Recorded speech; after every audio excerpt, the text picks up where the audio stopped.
catatan sejarah dunia sekali lagi mencatat bahwa satu-satunya negara di dunia yang merdeka karena berperang melawan penjajahnya, satu-satunya adalah Indonesia. Jadi satu-satunya negara yang merdeka karena perang melawan penjajahnya adalah Indonesia. Artinya jangan main-main dengan bangsa Indonesia kalau urusan perang. Jadi jangan menyinggung bangsa Indonesia siapapun yang rukun. Karena catatan perang terbesar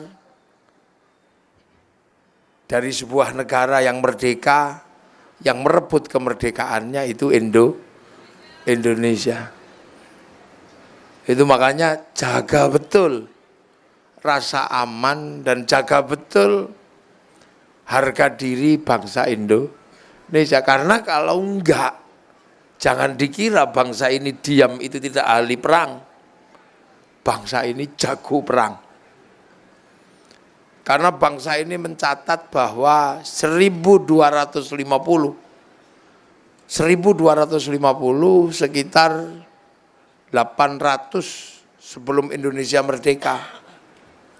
Bangsa ini pernah mengalami perang terbesar dalam sejarah perang di dunia. Di mana dunia ini ada kekuatan yang mampu menghancurkan hampir semua benua. Benua Eropa dihancurkan, benua Asia, Arab dihancurkan, Cina dihancurkan. Jadi Cina itu pernah luluh lantak, Eropa pernah luluh lantak, Arab pernah luluh lantak oleh satu kekuatan dunia namanya Genghis Khan dari Mongolia. Jadi Mongolia itu pernah menaklukkan seluruh dunia. Sisa terakhir yang belum ditaklukkan Mongolia adalah bangsa Nusantara yang waktu itu dikenal dengan nama Singasari. Rajanya Kertanegara. Pusatnya ada di Malang di Jawa Timur. Agamanya Hindu. Ini catatan sejarah. Maka Mongolia mengirim utusan untuk minta Raja Singasari namanya Kertanegara agar takluk dan menyatakan tunduk pada Mongolia karena seluruh dunia sudah ditaklukkan. Apa jawaban Kertanegara? Bukan jawaban yang baik, tapi utusan Mongolia yang namanya Menci dipotong telinganya sama Kertanegara. Sehingga Mongolia hilang kesabarannya dan mengirim armada multinasionalnya untuk menyerang Nusantara. Apakah orang Nusantara takut perang dengan Mongolia? Sama sekali tidak. Bahkan sebelum masuk Nusantara dihadang di Selat Malaka. Terjadilah perang besar antara Mongolia dan Singasari, Sriwijaya, Pajajaran, semuanya berperang melawan Mongolia. Hasilnya apa? Pasukan Mongolia yang penakluk dunia luluh lantak, dihajar habis sama bangsa Nusantara. Sehingga catatan sejarah membuktikan bahwa satu-satunya bangsa yang pernah menaklukkan Mongolia untuk pertama kalinya adalah bangsa Nusantara. Jadi jangan macam-macam kalau bangsa ini sudah bergerak, apalagi ngajak perang. Makanya jangan dikit-dikit ribut. Itulah makanya karena bangsa ini punya pengalaman strategi perang yang luar biasa, akhirnya menyadari jangan sampai perang menjadi identitas bangsa. Maka semua cari jalan keluar. Bangsa yang tadinya jago bertarung harus menjadi bangsa beradab. Dan bangsa beradab itu disimbolkan dengan mari hidup berbeda-beda tetapi tetap satu jua, dikenal dengan nama Bhinneka Tunggal Ika. Maka bangsa ini menjadi sesuatu yang istimewa hari ini. Ketika tiba-tiba semua orang mengingat dan menyampaikan beberapa analisa besar. Kenapa Arab satu bangsa bisa pecah puluhan negara? Kenapa Afrika satu bangsa bisa pecah puluhan negara? Kenapa Cina bisa pecah beberapa negara? Tapi kita puluhan bangsa, suku dan agama mampu bersatu dalam satu negara kesatuan Republik Indonesia. Karena kita bangsa yang kenyang. Makanya ketika Belanda mengganggu kemerdekaan Indonesia, Belanda mengganggu kesatuan bangsa ini, semua berperang dan tidak ada yang mundur. Lahirlah pahlawan-pahlawan di masa revolusi yang sampai hari ini dikenal dengan nama pahlawan nasional. Di sini ada pahlawan besar namanya Gusti Ngurah Rai, Gusti Ketut Jelantik. Banyak sekali pahlawan. Di Kalimantan ada Pangeran Antasari, geser ke timur ada Sultan Hasanuddin, geser ke timur lagi ada Patimura, ke barat ada Sisingamangaraja, ada Sultan Badaruddin, di Jawa ada Pangeran Diponegoro, ada Sultan Agung. Itu membuktikan apa? Bahwa jangan ganggu bangsa ini dengan perang. Makanya ketika ganggu Surabaya, santri yang asli penduduk bangsa Indonesia, makanya namanya santri, karena asli sini. Jadi ketika Islam datang ke sini, ketemu bangsa ini sudah jadi. Karena apa? Rasulullah itu lahir tahun 571. 571 tahun 600 baru diangkat menjadi Rasul. Tahun 600. Sampai bisa bayangkan tahun 600 Mekah disebut jahiliyah. Jadi yang jahiliyah itu bukan seluruh dunia, yang jahiliyah itu di Mekah itu. Karena di sini tahun 300 sudah berdiri kerajaan Kutai Kartanegara. Artinya bangsa ini bukan bangsa sembarangan.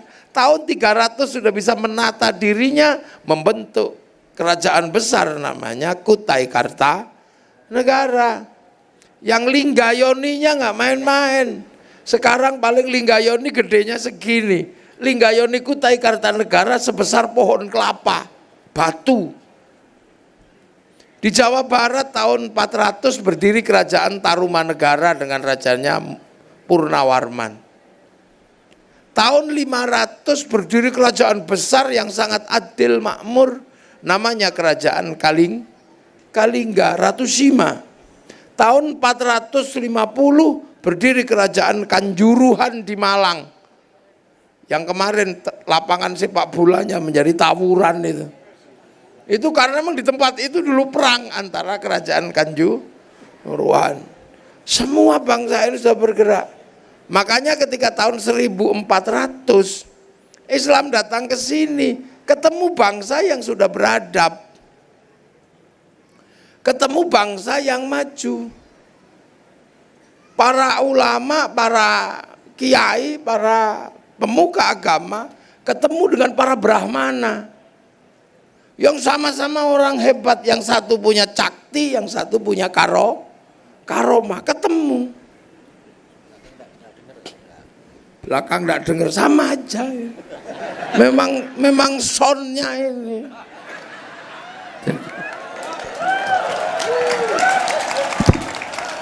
Jadi mana dengar mana? Ini apa ini? Podrai cekel karo. Keduanya. Jadi ketemu. Makanya Islam ketika datang ke sini tidak bikin aneh-aneh. Allah di sana, sini namanya ganti jadi pangeran. Saya ini mestinya Syekhun Ustadzun, jadi kiai, padahal kiai itu ada kebo Kiai Slamet. Ada tombak Kiai Pleret, ada. Musola, langgar. Di sini ada sanggar, ada langgar. Nabi dikasih nama Kanjeng Gusti. Sama ada Gusti. Ada Gusti Kanjeng Nabi, ada Gusti Allah. Jadi nama-nama ini untuk tidak terjadi apa, karena sama-sama bangsa beradab. Tilmidun muridun santri, ada santri, ada cantrik. Makanya sampai sekarang Indonesia itu menjadi tenang karena yang datang itu tidak perlu bikin gaduh. Yang datang belakang itu Yamaha. Yang dulu datang itu Honda. Makanya kalau di sini RE King namanya Honda. Jadi nggak perlu gaduh. Yang datang di sini itu adalah orang Hindu, Islam datang dari Gresik, dari Madura, dari apa. Jadi nggak perlu gaduh. Makanya bangsa ini nggak usah gaduh, karena kalau gaduh kejadiannya berbeda. Maka biasa aja. Yang datang pertama itu Aqua. Makanya walaupun IPHI bikin merek air, tetap aja disebut Aqua. Nah, itu makanya Allah ya Gusti Allah. Gusti ngurah, Gusti kanjeng, Gusti ketut, itu sama kan, ada Gustinya. Nah kalau tinggal saya nggak pakai ti, tinggal Gus. Iya, makanya dulu rame kalau saya gocol-gocolkan sama Bu Gedong Oka dulu. Zaman Gus Dur, ngekek-ngekek. Ya kalau di sini Gusti, ini Gus. Nah itu, makanya yang datang belakangan biasa aja. Seluruh pompa air kalau di sini namanya Sanyo. Walaupun Shimizu, walaupun nasional, karena datangnya telat dia. Iya kan? Makanya nggak usah heran kalau seluruh pembalut namanya Softtek.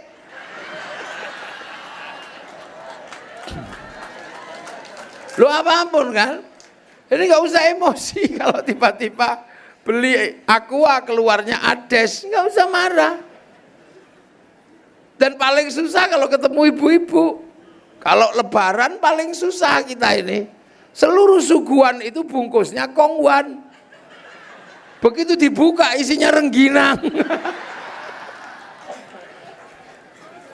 Nah itu jadi makanya, jadi kenapa ada istilah-istilah itu sebenarnya karena ya istilah ini ketemu. Di sana berbicara tentang bagaimana membangun manusia yang baik. Di sini sudah terjadi hubungan manusia yang baik. Kamu jangan bedakan suku, bangsa, dan keturunan siapapun. Sudah, di sini sudah Bhinneka Tunggal Ika, wa ja'alnakum syu'uban wa qabaila lita'arufu. Jadi sebenarnya bangsa ini sudah beradab dari dulu.